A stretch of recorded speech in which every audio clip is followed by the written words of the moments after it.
Segundo um estudo realizado por entidades do setor de combustíveis, as facções criminosas controlam quase 1.000 postos pelo Brasil.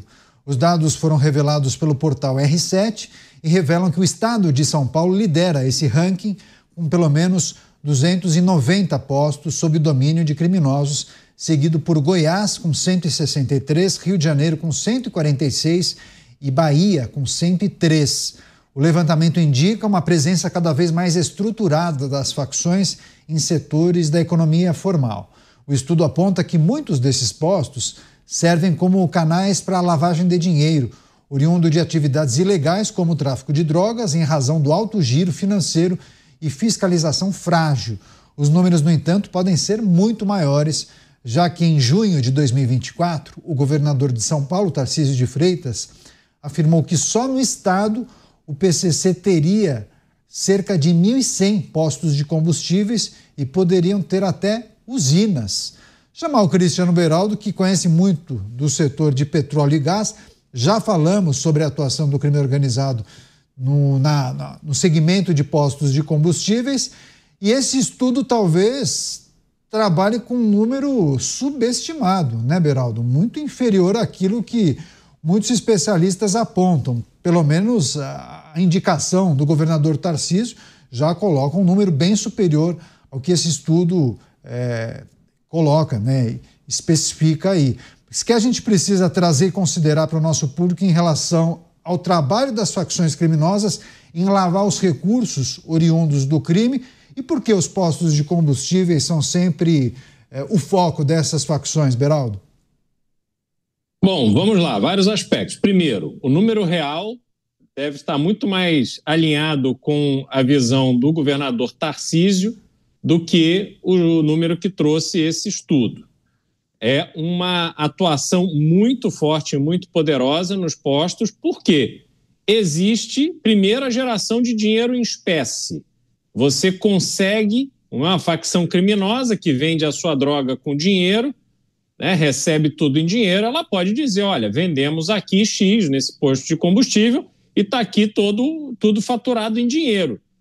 Uma pessoa que para abastecer o tanque de um carro hoje, dependendo do carro que for, gasta lá 200, 300, 400 reais até, dependendo do preço que o posto cobrar, para abastecer seu carro. Então, o posto consegue ser uma fonte de esquentar esse dinheiro que vem do tráfico de drogas. Depois, como negócio para o crime organizado, existe uma possibilidade enorme de fraudar o consumidor para que ele ache que está comprando um produto e está comprando outro. Veja que loucura, Caniato, que aconteceu, por exemplo, no Rio de Janeiro, o jornal Correio da Manhã trouxe que a distribuidora que ganhou a licitação para fornecer combustível para a Polícia Militar do Rio de Janeiro estava fornecendo combustível adulterado. Então, quando você está dentro dessa realidade, você imagina o que acontece com o pobre coitado consumidor, o motorista que para ali, paga pela gasolina, só que quando se faz a apuração, ele paga preço de gasolina, mas metade do que entra no tanque é etanol, que é um produto mais barato. E ele não sabe disso, porque o combustível é aquele produto que ninguém vê. Você para o seu carro no posto, porque o ponteiro está mostrando ali que está baixo, você enfia um bico dentro do tanque do carro, você não vê o que sai da bomba e entra no tanque do seu carro, você só paga e vai embora. Então há uma possibilidade enorme de fraude. Você tem o problema que é chamado de bomba baixa, ou seja, aquele tradicional golpe de que você paga por 1 litro, mas entra 800, 900 ml só no tanque. E você tem o outro problema ainda, que é a mistura de substâncias não autorizadas no combustível que é vendido. Você tem muita coisa que vem pelas fronteiras, assim como vem o cigarro contrabandeado do Paraguai, você tem produtos que cruzam a fronteira de caminhão e chegam, sobretudo, no mercado de São Paulo e são misturados ao combustível, que são produtos de baixíssima qualidade e, por isso, barato, entram de forma contrabandeada e vão esticar a gasolina, ou seja, vão fazer com que entre mais produto no tanque e isso vai para o tanque do teu carro começa a ter um monte de problema. E aí, quando é que você vai saber? Como é que você vai garantir que aquela gasolina que você já consumiu, quando você percebe que o seu carro está com problema, foi realmente daquele posto, ou será que foi do posto que você abasteceu semana passada? É sempre essa luta. Então, Caniato, qual é o grave problema? Quando a gente olha para a Agência Nacional do Petróleo, a ANP, a gente descobre que a ANP não tinha recurso para fazer fiscalização. Acabou o dinheiro da fiscalização já no final do ano passado. A área de fiscalização da ANP teve que cruzar os braços, porque não tinha dinheiro para fazer uma viagem para inspecionar postos do interior, por exemplo.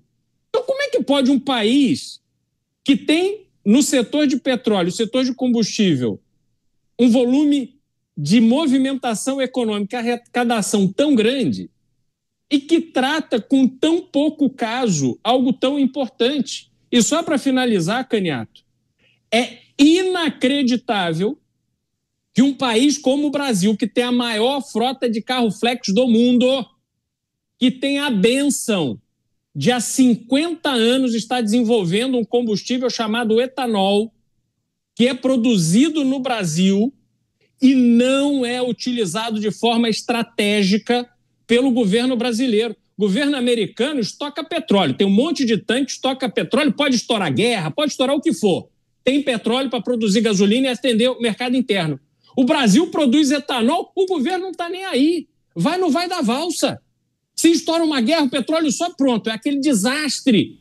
E a gente vê o brasileiro pagando 4, 5, 6, 7 reais no litro de gasolina, porque o Brasil não se prepara para a crise, apesar de ter o etanol. Então é um setor absolutamente bagunçado, visto de uma forma medíocre e que não é utilizado de maneira estratégica pelo governo. O Beraldo até entregou mais nessa resposta, já tratando da questão que envolve fiscalização, mas várias pessoas perguntando aqui, dá o nome dos postos. Claro que a gente não vai fazer isso, né? Porque facção criminosa não trabalha com uma bandeira específica. Daqui a pouco o Beraldo vai elucidar para a gente se as tais bandeiras brancas, né, postos sem marca, se isso é um indício de posto controlado por facção ou não. Daqui a pouco, no próximo giro, o Beraldo trata dessa questão.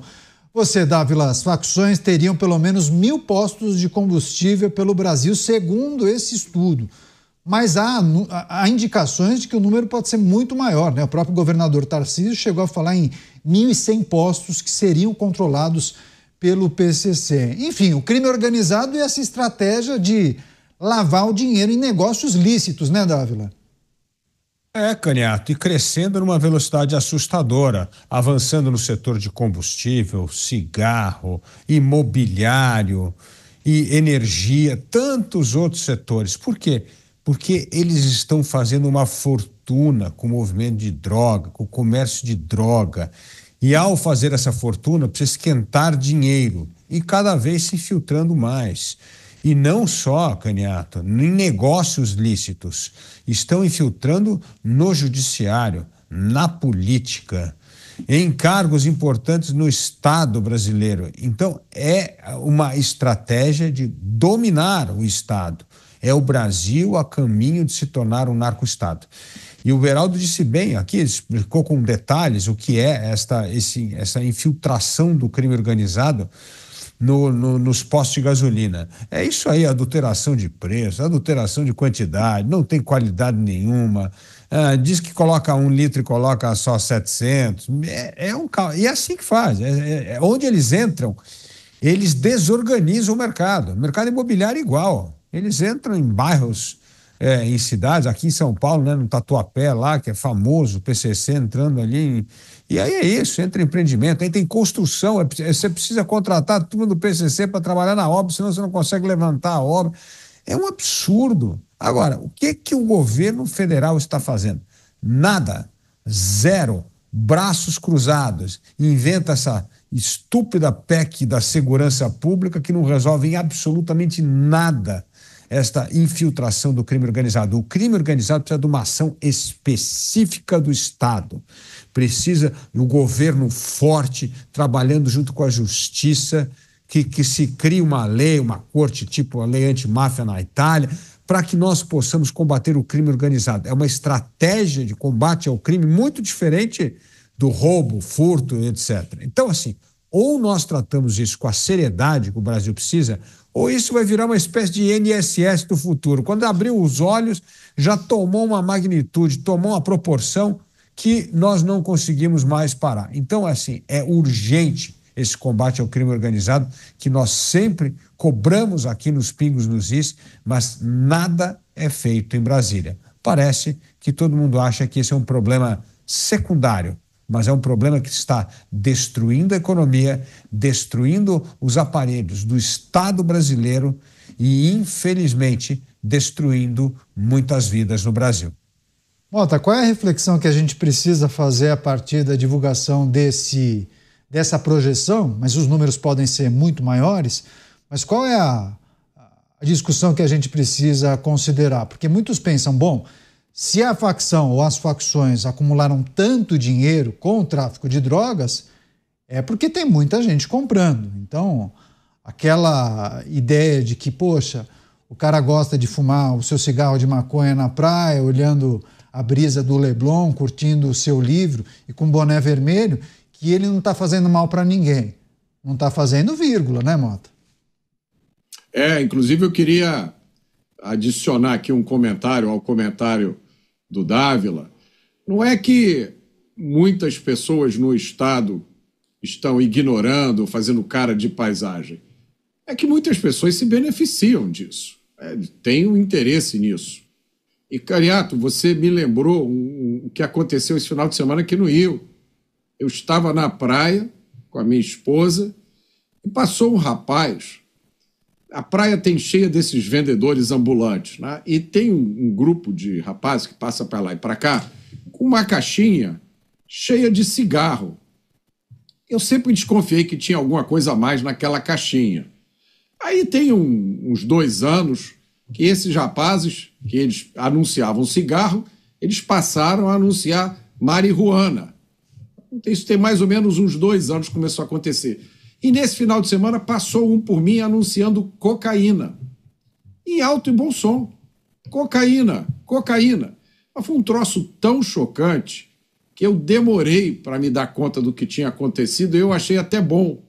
Porque eu não sei o que teria acontecido se eu tivesse me dado conta rapidamente do que o cara falou, né? Mas, assim, até onde eu sei, vender cocaína ainda é crime no Brasil, né? Tráfico de drogas. Ou passaram alguma decisão de 40 gramas de cocaína aí que eu perdi? Se eu não perdi nada, ainda é crime. Mas o sujeito estava ali, pleno sábado, praia cheia. Ele não tinha a mínima ideia se naquela multidão que estava ali na areia tinha policial, se tinha alguma autoridade. Ele estava totalmente confortável. E aí está a explicação para muita coisa que acontece no Brasil hoje. Existe um esforço organizado dentro e fora do Estado para se normalizar o consumo de drogas. Existe uma ilusão coletiva que submete muitas pessoas de que essa coisa da droga só é problema porque é proibido. Se acabar com a proibição, acaba o tráfico de drogas, acaba o problema. Essas pessoas nunca viram a Cracolândia, né? Mas eu acho que o mais importante nessa questão aqui dos postos de gasolina é que as organizações criminosas em todo o mundo sempre investiram em negócios lícitos. Isso tem 2 objetivos. Primeiro, como o Beraldo já explicou, lavar o dinheiro. Você tem muito dinheiro que você ganhou vendendo cocaína na praia, você não sabe o que fazer. Você não pode chegar no banco com a bala de dinheiro, está aqui 3 milhões. Mas qual é a sua profissão? Não, eu vendo cigarro na praia. Não vai dar certo. Então você compra um posto de gasolina e agora você tem uma desculpa. O outro objetivo é diversificar o faturamento, né? Ter mais uma fonte de renda. A máfia, por exemplo, usava essa estratégia na Itália, nos Estados Unidos, e seguir a trilha do dinheiro é o segredo para se tirar muitos criminosos de circulação. Foi assim que o governo americano finalmente prendeu Al Capone, o chefão mafioso de Chicago. Eles investigaram Al Capone durante muito tempo, mas não conseguiam provas dos crimes que ele cometia. Assassinato, contrabando, porque ninguém queria testemunhar contra Al Capone, é evidente. Então o governo dos Estados Unidos focou nas finanças de Al Capone. E aí os agentes do Tesouro, liderados pelo famoso Elliot Ness, descobriram que o Al Capone não declarava sua renda. Veja só, Al Capone acabou preso por sonegação de imposto de renda. Verdade, essa história é muito boa, inclusive. Agora, só para fechar essa discussão, Beraldo, várias pessoas aqui questionaram se você tem alguma dica para os consumidores, para as pessoas que diariamente ou semanalmente abastecem os seus veículos em postos de combustíveis, se tem alguma característica comum aos postos de combustíveis que são controlados por facções ou se não. Ou se tem algum órgão que a pessoa pode ficar atenta, né, em relação à qualidade do combustível. Muitos ficaram atentos àquela sua explicação da bomba, que a pessoa não tem acesso à cor, né, ao produto, porque o bico é colocado diretamente no tanque, enfim. E aí outras pessoas justamente questionando, bom, se há conhecimento de que certos postos são controlados pelas facções, por que não conseguem alcançar justamente os bens dessas facções? Só para fechar, rapidamente, vai lá, Beraldo. Não, primeiro, as pessoas não podem se iludir. Não, ser bandeira branca não quer dizer que o posto está fazendo alguma coisa errada, porque 99% ou 98% da gasolina vendida no Brasil é produzida pela Petrobras. É exatamente a mesma gasolina, aquela comum, é exatamente a mesma, independente de qual posto você abastece. Essas facções têm também postos com bandeira. Antigamente, eles usavam aqueles balões transparentes com luzinha, aquilo mais ou menos identificava os postos onde eles estavam ali operando. Só que, em geral, esses postos eles têm uma propriedade diversificada, porque às vezes eles colocam laranja e às vezes eles praticam violência contra e ameaça contra o dono do posto, e o dono do posto é obrigado a passar a atuar conforme os interesses da facção criminosa, às vezes porque pegou dinheiro emprestado ou porque, enfim, se prestou ali ao papel de ficar submisso a essas organizações criminosas. Então é muito difícil. Recomendo às pessoas que acompanhem no site da ANP, certamente tem ali uma fonte de informação e sites como Reclame Aqui e outros, onde as pessoas podem se manifestar. Agora, se desconfiarem, denuncie. Isso é muito importante.